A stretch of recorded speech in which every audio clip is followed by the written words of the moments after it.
اعوذ باللہ من الشیطان الرجیم بسم اللہ الرحمن الرحیم۔ میں آپ کی میزبان کرن حیدر مدرسہ تعلیم القرآن کی طرف سے آج ہم جس اہم ترین ٹاپک پہ گفتگو کریں گے وہ نماز احتیاط ہے۔ اس ٹاپک کو بیان کرنے کے لیے ہمارے ساتھ موجود مدرسہ تعلیم القرآن کی طلبہ سیدہ نور زہرا نقوی جی پہاڑ۔ السلام علیکم ورحمۃ اللہ وبرکاتہ۔ وعلیکم السلام ورحمۃ اللہ وبرکاتہ۔ جی جیسا کہ میں نے بتایا کہ آج ہم جس ٹاپک پہ گفتگو کریں گے وہ نماز احتیاط ہے۔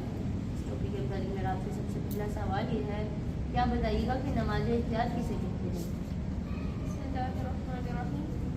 یہاں پر سب سے پہلے میں یہ کہنا چاہوں گی کہ آپ نے ایک بہت زیادہ اچھا سوال کیا ہے اور مومنین کو پتہ ہونا چاہیے کہ نماز احتیاط کسے کہتے ہیں۔ تو یہاں پر میں بتاتی چلوں کہ جب بھی انسان کو نماز کی رکعتوں میں کوئی صحیح شک پیش آتا ہے تو ایسے موقع پر ہمارے لیے ضروری ہو جاتا ہے کہ ہم نماز احتیاط کریں۔ جی مومنین کرام، خواہاں نے ہمیں بتایا کہ نماز احتیاط سے مراد اگر انسان کو نماز کی رکعتوں میں صحیح شک پیش آئے تو اس صورت میں انسان کے لیے واجب ہے کہ وہ نماز احتیاط پڑھے۔ اسے نماز احتیاط کہتے ہیں۔ تو خواہر پھر آپ سے اگلا سوال یہ ہے کہ آپ بتائیے گا کہ نماز احتیاط کو پڑھنے کا طریقہ کیا ہے؟ جی آپ نے ایک بہت زیادہ امپورٹنٹ سوال کیا ہے اور مومنین یہاں پر میں آپ کی توجہ کی طلبگار ہوں۔ ہم سب کو پتہ ہونا چاہیے کہ نماز احتیاط کا طریقہ کیا ہے کیونکہ یہ مسئلہ کسی پر بھی واجب ہو سکتا ہے۔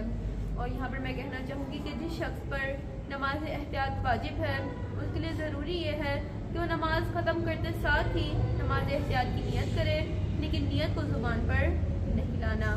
نیت کرنے کے بعد تکبیرۃ الاحرام کہے، پھر الحمد پڑھے اور اگلی سورہ کو نہیں پڑھنا۔ الحمد کے بعد رکوع کرے، رکوع کے بعد 2 سجدے بجا لائے اور 2 سجدوں کے بعد تشہد اور سلام پڑھے۔ یہ نماز احتیاط کا طریقہ ہے۔ لیکن یہاں پر میں ایک بات کہنا چاہوں گی کہ جس شخص پر 2 رکعت نماز احتیاط واجب ہے اس شخص کے لیے ضروری یہ ہے کہ وہ نماز احتیاط کی نیت کرے، نیت کو زبان پر نہیں لانا، تکبیر کہے، الحمد پڑھے، الحمد کے بعد سورہ کو نہیں پڑھنا، الحمد کے بعد رکوع کرے، رکوع کے بعد 2 سجدے بجا لائے، 2 سجدوں کے بعد وہ اگلی رکعت کے لیے کھڑا ہو جائے اور جس طرح سے پہلی رکعت پڑھی ہے بالکل اسی طرح سے دوسری رکعت پڑھے۔ دوسری رکعت میں نہ سورہ پڑھنی ہے اور نہ قنوت پڑھنا ہے، اور دوسری رکعت میں وہ 2 سجدوں کے بعد بیٹھ جائے، تشہد پڑھے، سلام پڑھے، اور یہ 2 رکعت نماز احتیاط کا طریقہ ہے۔ جی بہت شکریہ، آپ نے بہت ہی احسن طریقے سے ہمارے سامنے بیان کیا۔ جی مومنین کرام، خواہاں نے بہت ہی احسن طریقے سے ہمارے سامنے بیان کیا کہ نماز احتیاط کا طریقہ یہ ہے کہ جس انسان پر نماز احتیاط واجب ہے وہ نماز کے فوراً بعد نماز احتیاط کی نیت کرے اور نیت کو زبان پر نہ لائے، تکبیرۃ الاحرام کہے، اس کے بعد الحمد پڑھے، الحمد کے بعد سورہ کو نہ پڑھے، پھر معمول کے مطابق رکوع کو بجا لائے، رکوع کے بعد 2 سجدے کرے اور 2 سجدوں کے بعد تشہد پڑھے اور پھر سلام پڑھے۔ ہاں لیکن جس شخص پر 2 رکعت نماز احتیاط واجب ہے وہ پہلی رکعت کی طرح دوسری رکعت کو بجا لائے اور اس کے لیے ہے کہ وہ قنوت نہ پڑھے، معمول کے مطابق وہ رکوع کرے، پھر 2 سجدے بجا لائے، تشہد پڑھے اور پھر سلام پڑھے۔ یہ نماز احتیاط کا طریقہ ہے۔ جی مومنین کرام، ہمیں نماز احتیاط کے طریقے سے تو ہم آشنا ہو گئے کہ نماز احتیاط کیسے پڑھنی چاہیے۔ آئیں ایک بہت ضروری مسئلہ ہے، ہم فاہر سے پوچھتے ہیں۔ تو فاہر آپ بتائیے گا کہ اگر کسی کو نماز احتیاط پڑھتے ہوئے یاد آ جائے کہ جو اس نے نماز پڑھی ہے وہ صحیح پڑھی ہے تو اب اس صورت میں اس کو کیا کرنا چاہیے؟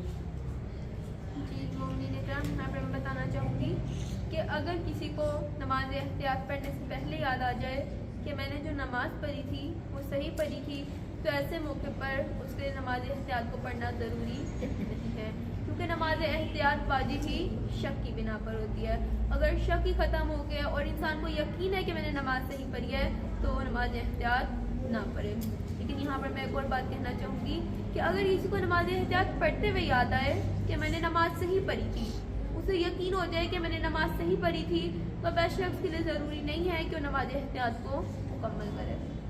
جی مومنین کرام، خواہاں نے ہمیں بتایا کہ اگر کسی کو نماز احتیاط پڑھنے سے پہلے یاد آ جائے کہ اس نے جو نماز پڑھی ہے وہ ٹھیک پڑھی ہے، اب کیونکہ نماز احتیاط شک کی بنا پر واجب ہوتی ہے، اب کیونکہ اس کا شک ختم ہو گیا ہے اس لیے اب اس کے لیے ضروری نہیں ہے کہ وہ نماز احتیاط پڑھے۔ ہاں لیکن اگر کسی کو نماز احتیاط پڑھنے کے دوران یاد آئے کہ اس نے جو نماز پڑھی تھی وہ صحیح پڑھی تھی تو اب اس کے لیے ضروری نہیں ہے کہ وہ اس نماز کو تمام کرے۔